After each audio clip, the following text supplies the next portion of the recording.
The New Orleans Saints are finally getting healthy again, but it's going to take improvements in other areas to end their losing streak. We got all that and a little bit of lagniappe for you on today's episode of Locked On Saints.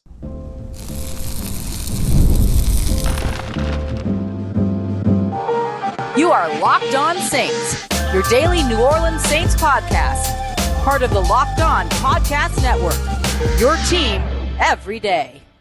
What is good, Who Dat Nation and Who Dat family? I am your host, your friend, Ross Jackson, New Orleans native, your New Orleans Saints expert and credentialed member of the media covering those New Orleans Saints as a Saints beat writer over at LouisianaSports.net and Saints analyst with WWL TV. And on today's episode of Locked On Saints, I think the New Orleans Saints might be staring in the face of a little bit of an identity crisis on offense. I'll tell you what that identity crisis is and what I think the cause might be. We'll take a look at Chris Olave and Rashid Shaheed and why getting them going is the most important factor in this game, or one of the most important factors in this game against the Chargers, and why you could have some optimism that that will actually happen this week. We're going to start everything off here today with a look at the fact that the Saints are getting healthier, but getting healthier enough to win is a different conversation. We got all that coming up for you on today's show. We appreciate you very much for making us your first listen and for being an everydayer here on the show, which is a proud part of the Locked On Podcast Network,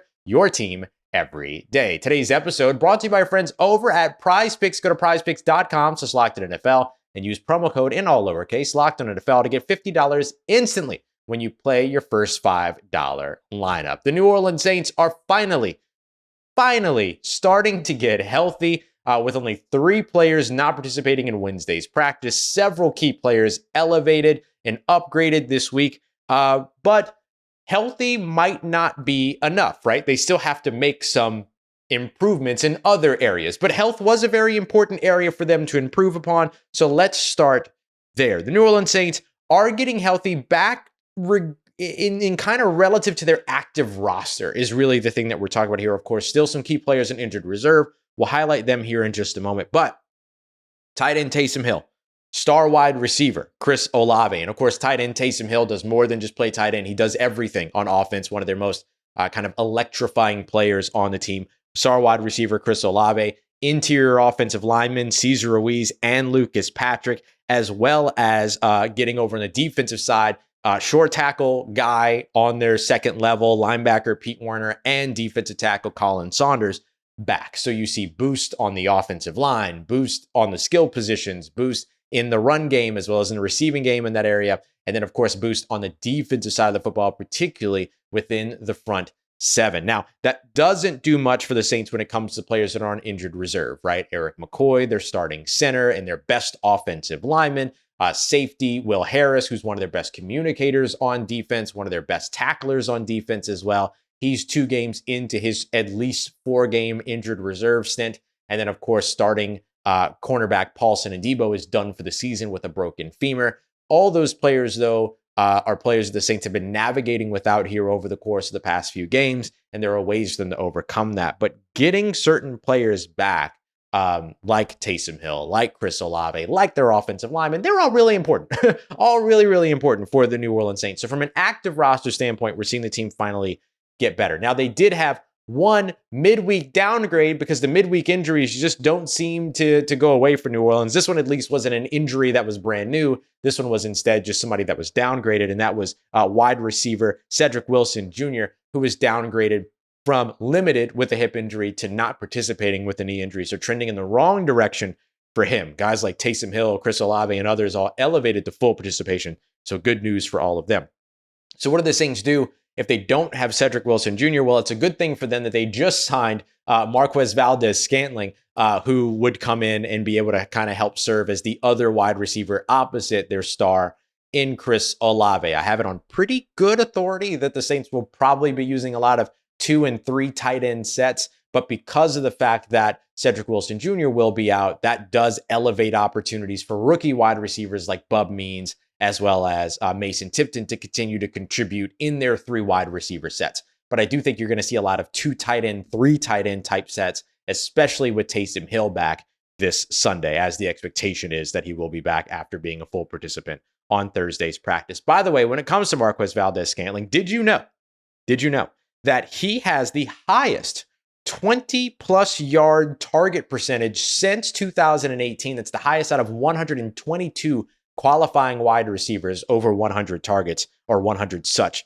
targets. So he is a big time downfield threat throughout his career. We believe that's how the New Orleans Saints will be utilizing him as well, as they're trying to replace the number 4 guy on that very same list of 20 plus yard target percentage with Rashid Shaheed, whose season is also done after undergoing meniscus surgery in Los Angeles. So that's where the New Orleans Saints get healthier. That's where they can get better. Here's the thing though, health alone is not enough, right? There are still some improvements that this New Orleans Saints team on offense and on defense will have to make. Just to name a few, tackling is a big part, right? The New Orleans Saints improved last week, 7 missed tackles. Dennis Allen said 6. I could go with his number 6. Pro Football Focus has 7. Maybe it was 6 plays with missed tackles, however it is that you want to look at it. But 6 or 7 missed tackles last week, which is a vast improvement from 15, 13, and 10 the 3 weeks before that in reverse order.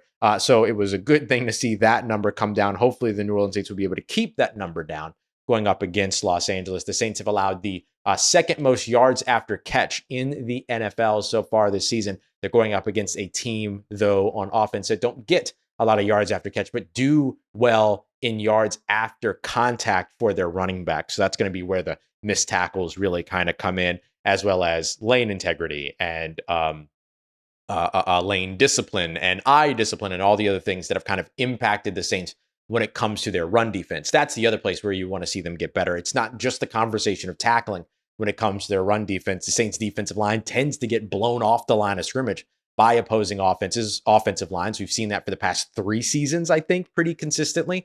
So I think that that's another big thing that you're looking for. Over on the offensive side, you still want to see the New Orleans Saints get their run game going. You'd like to see the explosive plays back. And of course, getting the better offensive line play that you have not seen over the course of the past 3 weeks. I had somebody try to take me to task not too long ago on the idea that I'm treating Cesar Ruiz like he's the greatest offensive lineman in the world. I'm not doing that. But the fact of the matter is that Cesar Ruiz is hustling 30, 40 yards down the field on screen passes and runs and things like that. And you're not getting that from the current group of interior offensive line, or rather the recent group of interior offensive linemen. So getting guys like Lucas Patrick, who was graded as the second highest offensive lineman or second best offensive lineman in the NFL through the first couple of games, and getting a guy that can hustle and be mobile and be athletic like Cesar Ruiz back, that is a big boost. You're still looking at Connor McGovern right now at center, but I also don't think that not changing up center on your rookie quarterback's third start, I don't know that this is really the worst situation in the world. Keep him with a guy that he's at least used to having the ball snapped to, and they're used to each other's cadence and all those other things. Real quick over on the Chargers side, I do want to mention that they are getting healthier too. DJ Chark coming off of injured reserve, another miraculous recovery just in time for a wide receiver to join a team against the New Orleans Saints. And Joey Bosa, who's been out for the past couple of games, now looking like he's working his way back as well. So 2 big returns for the Chargers to watch in addition on this game. But hey, at least the New Orleans Saints are finally getting healthier, which means either they'll have access to the tools that they need to improve on some of the things that we just highlighted, or no further excuses if they continue to struggle over on each side of the football. Because if they get healthier and still look the same way that they have over the course of the last 5 games, I think you get an inkling for where the issues really are. Coming up next, we'll take a look at 2 things on each side of the football to be optimistic about, including why Chris Olave and Alvin Kamara could very well be in line for big games in LA. We got that coming up for you next as we continue on with today's episode of Locked On Saints, part of Locked On Podcast Network, your team every day. Today's episode of Locked On Saints brought to you by friends over at PrizePicks, the easiest and most fun way to play daily fantasy sports. Take a look around football, basketball, college football as well. You've got the World Series ongoing. The professional basketball just tipped off. All that, you can get in on all of it over at PrizePicks today. Basically, all you got to do is pick 2 to 6 players. PrizePicks will give you a projection for each of those players. Choose whether or not they're going to come in at more or less than that projection. You get 4 right, and you can win up to 100 times your entry back. It's that easy. It's that simple. It's not you versus a whole bunch of mystery lineups. It's not you versus some trying to win a slice of some large pot of money or anything like that. It's you versus the house. It's really that simple. So that's my favorite reason, and one of the things that I love about PrizePicks. It's easy to play. It's easy to win as well. So go and check them out today. Download the app today over at PrizePicks. Use the promo code LOCKEDONNFL to get $50 instantly when you play your first $5 lineup. PrizePicks, run your game. The pre-alcohol probiotic drink by Zbiotics is the world's first genetically engineered probiotic. It was invented by PhD scientists to tackle rough mornings after drinking. Here's how it works. When you drink, alcohol gets converted into a toxic byproduct in your gut. It's this byproduct, not dehydration, that's to blame for that rough next day. So pre-alcohol produces an enzyme to help you break that byproduct down. Just remember to take your pre-alcohol probiotic by Zbiotics and make it your first drink of the night. Drink responsibly and you'll feel at your best tomorrow. Go to zbiotics.com/LockedOnNFL to learn more and get 15% off of your first order when you use code LockedOnNFL at checkout. Zbiotics is backed by a 100% money-back guarantee. So if you're unsatisfied for any reason, they'll refund you your money, no questions asked. Remember,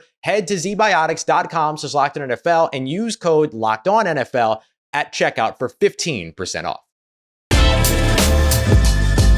All right, family, I got two reasons on each side of the football where you can feel a little bit optimistic about the New Orleans Saints going up against the Los Angeles Chargers. I want to start on the offensive side because getting wide receiver Chris Olave as well as running back Alvin Kamara going in this game is what's going to win the New Orleans Saints this matchup. Now, of course, keeping Spencer Rattler clean is going to be a big part of that as well, but it's the playmakers that are going to go out there and make plays, score points, that are going to be the guys that have to produce in this matchup. And there's some reason to be optimistic about the idea that these players could indeed get going under the lights in Los Angeles. Let's start off with Alvin Kamara here. I want to give you a next-gen breakdown that explains why Alvin Kamara could get going in this matchup. And I want to start with the Los Angeles Chargers defense, right? So the Los Angeles Chargers defense operates with what's called a box advantage, meaning that they line up more defenders on the line or at the line than there are blockers, right? So they operate at a box advantage on defense, the NFL's lowest rate. So they rarely end up loading the box, loading up the defensive line, things like that. You remember against the Philadelphia Eagles, against the Atlanta Falcons, against the Tampa Bay Buccaneers, against the Denver Broncos. Those were all big reasons why the Saints could not get their run game going in those weeks. And that has had a major ripple effect in the past. So the Saints going up against a team that is willing to play and has been successful with a box disadvantage. But the New Orleans Saints have also had their success against the box disadvantage defenses like Dallas and like Carolina and even like Atlanta for a little while in that game as well. They did a little bit of both on each side. So the Saints being able to get their run game going up against the Los Angeles Chargers does become a little bit of an easier task, just inherently based on the way that the Chargers line up their defense and the way that they play and prefer to play defense. Add on to that the Saints offensive line getting healthier, which we just highlighted, and the additional contributions that will come from the run game with Kendre Miller, who averaged 6 yards per carry last week, the most of any running back so far this season, and getting Taysom Hill back as well, who has been a major part of the Saints run game in addition to Alvin Kamara. That should all help Alvin Kamara get going, help the run game get going, and then, of course, the ripple effects from all of that kind of address the identity issue that we'll get to here in a little bit. Now let's turn the page over to Chris Olave. Chris Olave has recorded the 4th highest EPA per target. So basically just think about that as being adding to scoring, right? So expected or estimated points on average and stuff like that. So you're really looking at here is a metric that measures efficiency on a per target basis, and that efficiency going towards putting points on the board. So Chris Olave is a greater points contributor when he faces off coverage. He's got the 4th highest EPA amongst wide receivers in the NFL when he faces off coverage. So when you talk about off coverage, what you mean is, remember watching the old Greg Williams defenses and you're like, why are the cornerbacks so far away from the wide receivers before the snap? That's off coverage, right? Giving a lot of cushion to the offensive line. And I'm sorry to take you back to those days, but it was an easy comparison for me to bring in. Honestly, you could probably go back to the Ryan defenses as well, and really be able to ask that question, especially when it came to the safeties that were playing like 70 yards away from the line of scrimmage. Obviously an over exaggeration there, but we're having fun. So here's the thing. So Chris Olave, very productive against those off coverage kind of defenses in coverage so far this season. Well, the Chargers play off coverage at the second highest rate in the NFL so far this year. So that means a lot of quick passes that can go Chris Olave's way. That means a lot of opportunities to be able to get him off the line of scrimmage cleanly, get him on those in-breaking routes, which Klint Kubiak uses and likes to target at a very high rate. They like to go at the middle of the defense. This will give them an opportunity to be able to do that because of the way that the Chargers simply play defense. This isn't something you have to find a magic number for.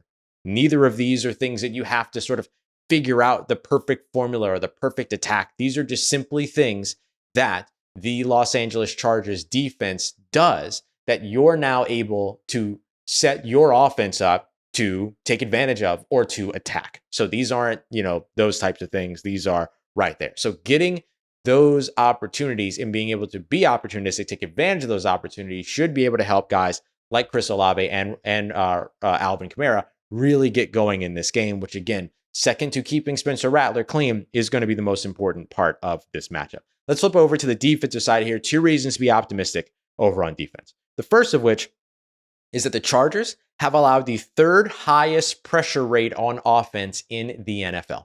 3rd highest pressure rate. So they really struggle to stop opposing pass rushes. Now, the New Orleans Saints don't generate that much pass rush or that much pressure outside of their 2-star defensive ends in Chase Young and Carl Granderson. Outside of that, they've struggled to create consistent pressure. Brian Brzee, the former first-round defensive tackle, he's been able to contribute in certain areas and in certain games and stuff like that, but not enough consistency outside of Chase Young, outside of Carl Granderson. If the Saints do play their way back into at least convincing themselves to be contenders, right? Whether they're right or wrong, we wouldn't know until the end of the season. But if they can play their way into that record-wise, a 4-5 record over the course with 2 more wins over the course of these next couple of weeks, then maybe going into that November 5th trade deadline, they become buyers and look for a pass rusher. They've done that before. They just haven't been able to get the trades done. So maybe there's an opportunity there for them to be able to add. But you could also see Los Angeles gift the New Orleans Saints a pass rush like we've watched New Orleans gift opposing defenses pass rushes a little bit too often so far this season. And finally, Chargers receivers. So looking at the passing game, we looked at rush. Now let's look at coverage.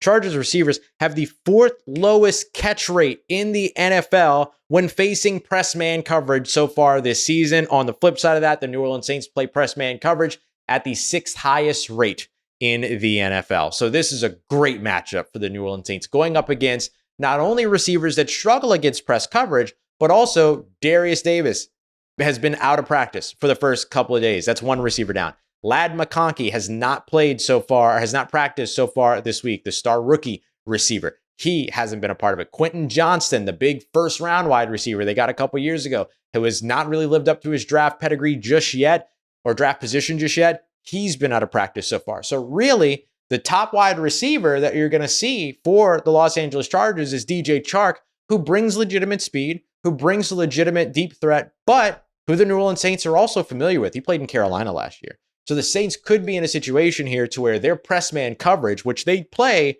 at the 6th highest rate in the NFL, it's their bread and butter. It's their identity on defense when it comes to coverage. They could end up in a really, really advantageous situation. They just have to be able to take advantage of it. And we talked about Paulson Adebo being out. He was a key part of that press man coverage because of how physical he is. Well, the Saints are going to make up for it by having Alontae Taylor out there in 3 linebacker sets. And then when they shift to 5 defensive back sets and nickel sets, you'll see Alontae Taylor bounce to the inside and play in the slot, while Kool-Aid McKinstry, who is coming from a heavy press man system under Nick Saban with the Crimson Tide before Bama started burning as it is now. Shout out to my good friend Matt Moscona. You have a guy like Kool-Aid McKinstry that can step in and be in that situation, right? And be in that press coverage situation. When he was playing press man up against the Dallas Cowboys, he was very good.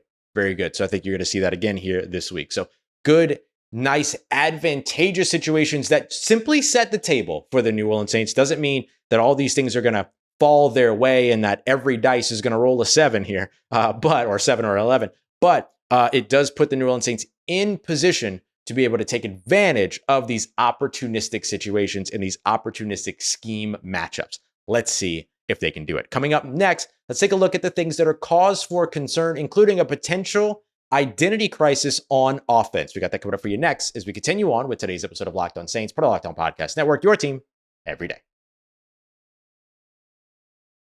Today's episode of Locked On Saints brought to you by friends over at FanDuel. Still have the New Orleans Saints as 7.5-point underdogs. Just taking a look at the metrics, the scheme, all the things I was able to back up on tape as well. I'm feeling a little bit better about the Saints' ability to cover the spread. I don't know that they're going to get blown out in this one, but we'll see, right?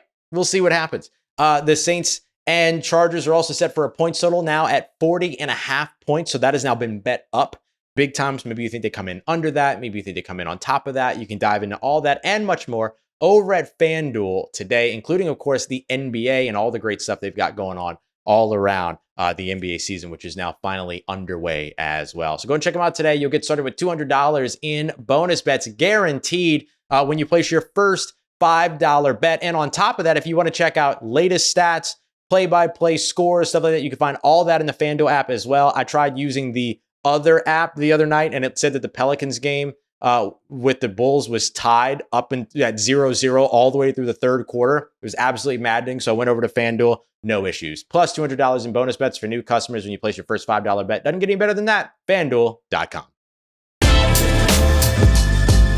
Let's get it, Who Dat Nation. The New Orleans Saints offense might be undergoing a little bit of an identity crisis. Let me tell you what that identity crisis is and why it's happening. We appreciate you very much for being here. The New Orleans Saints led the league through the first 2 weeks when it came to not points, which is true, but I'm not talking about points. I'm not talking about passing yards or rushing yards or anything like that. I'm looking at something that is core to who the New Orleans Saints were through their first two games. They use play action at 46.5% of their offensive passing plays or offensive dropbacks. That was over the course of the first two games. That was league leading by a wide margin, 46.5%. That's nearly half of their offensive snaps and their passing snaps taking place and including play action. That 46.5% over the course of the last 5 games has dropped dramatically to 17.1%, which is the 6th lowest mark in the NFL. So weeks 1 and 2, 46.5%. Weeks 3 through 5, 17.1%. So that is a humongous drop from number 1 to 6th lowest in the NFL. And to me, that's a bit of an identity crisis. It's not that the Saints don't know that they're better off with play action.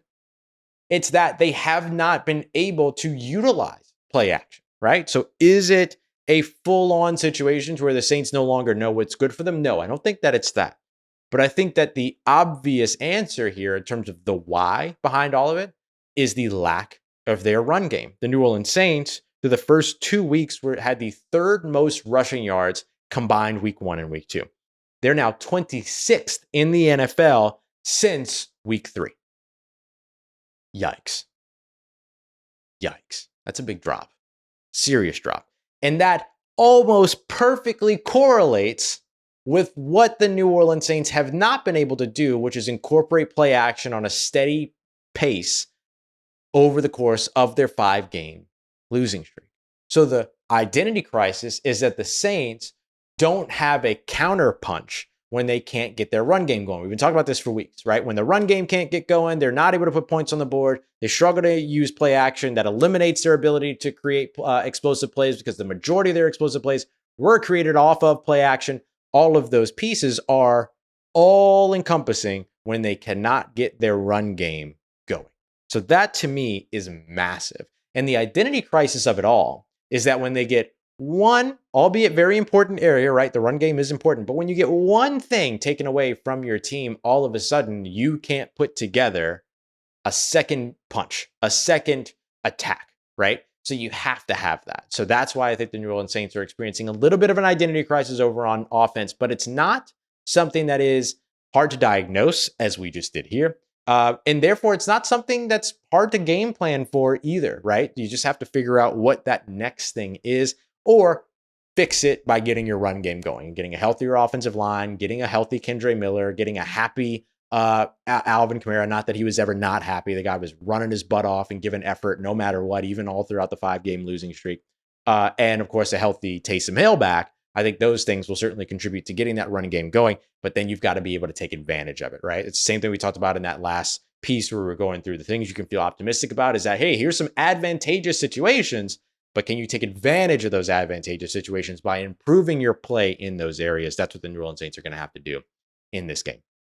The second kind of cause for concern going over to the Saints defense for me is sticking with the run game. The Saints have allowed the most rushing yards over expected since week 3 in the NFL. The metric of rushing yards over expected is created by taking a look at the typical amount of rushing yards that a team performs in, creating a projection and an expectation in terms of what that next game is going to be. And then do you perform above or below that expectation? It's kind of like PrizePicks in that way. And so that projection or that expectation over on the defensive side is, do you allow more than they're expected or do you allow less, limit them in terms of what they're expected? So the Saints have allowed the league most rushing yards in the NFL on designed rushes. So I want to be clear about that too, because this doesn't include, because it might be easy to hear that and go, well, yeah, they struggle against rushing quarterbacks. Oh, no. It's not that. It's designed runs, designed rushes. And they also allow the league's highest when it comes to rushing yards over expected per carry as well at 1.8. So that's 1.8 above the average carry for those particular teams that are expected and things like that. So the reason why that becomes important is because the Chargers and their ground game, they've been really, really good according to Next Gen Stats when it comes to design rushes from under center, right? So this is just something to watch when you get into the game. Rushing attempts under center by the Chargers are where they have been most successful. 4.8 yards per carry. Simple per carry, not over expected or anything like that. Just per rushing yards per carry, 7th best in the NFL. They're below 4 yards per carry from the shotgun and pistol formations, which put them at about 27th in the NFL. So the Saints have struggled against designed runs, and the Chargers have been really good in design runs, particularly design runs under center. So that would be the big thing that you're watching. When you see the Chargers on first down under center, get ready and see how the New Orleans Saints fare against that rush. 3rd and 1, which the Chargers love to run against. If they do it under center, how do the Saints fare in those situations? That's what you're going to be looking at in this game. That's going to be a big metric to watch, because the Saints can't get their run game going and allow the Chargers to get their run game going. It can become a long day pretty quickly, right? Because then the Chargers control the line of scrimmage, they control the clock, they control longer drives, all these other things. Chargers have not scored a touchdown in 15 straight drives. Let's see if the New Orleans Saints can keep at least a little bit of that streak going. We appreciate you very much for being here, y'all. Let me tell you this real quick before we wrap up.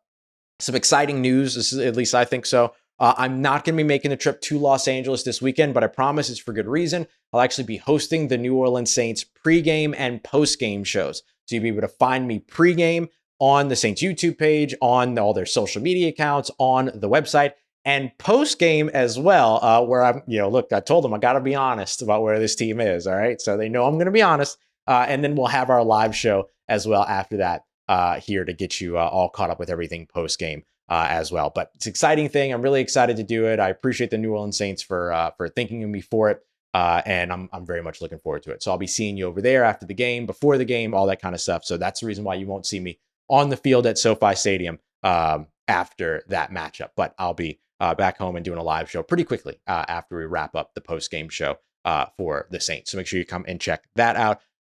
For everybody that enjoyed this show, take a moment, drop a like, subscribe, follow, all that kind of stuff. It helps the show, helps other Saints fans find it. We really, really appreciate it. And of course, if you want additional content, come and join the Locked On Saints Insider Program as well. You can text Who Dat to 504-285-7473. Get started, film studies, early indications, Q&As, all that kind of stuff. So you can come and check all that out here by joining the Insider Program. You can also click the link in the description. We appreciate you very much. As always, make it as your first listen. Go and check out Locked On NFL for a conversation all around the rest of the league. And of course, we thank you very much for making us a part of your day, part of your routine, for saying yes to me and the show. As always, if you see me, please say hi. And if you need anything else around your New Orleans Saints in between these episodes, make sure you follow me on your favorite social media at Ross Jackson, NOLA. Hit me up. Let me know how the family's doing. Let me know how you living. Let me know how you momming them. And trust Who Dat Nation. I'll holla at you.